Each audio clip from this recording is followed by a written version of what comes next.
When you sign up for TikTok, you need to submit 2 names, a display name and a username. While your username affects important things like your profile link and needs to be unique, your display name gives you the freedom to be known by any name you choose. If you want to go by something other than what you first came up with, here's how to get to it.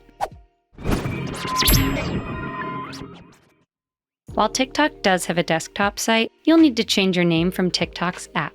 To start, open the app on your phone, then tap on the profile icon at the bottom right. Once your profile loads, tap on Edit Profile underneath your profile icon and follower count. From here, you can manage what's displayed on your profile. To change your name, tap on it and make the necessary changes on the editing page that loads in. Note that there is a 30-character limit for anything you want to use, spaces included. Once you're done, tap Save at the top, and TikTok will immediately save and apply your new name to your profile. Unlike your username, there are no time restrictions for changing your name, allowing you to change it as often as you need to without affecting your following. Do note that it's not advisable to use your full legal name, especially on a public profile. Now, if you're opting to change your username instead, you'll need to use one that's globally unique and only uses letters, numbers, underscores, and periods. A green tick mark next to the entry field will let you know if you're good to go. Once you're satisfied with an approved name, tap on Save at the top right. A pop-up will appear asking if you're sure you want to make changes, warning you that you can only change your username every 30 days.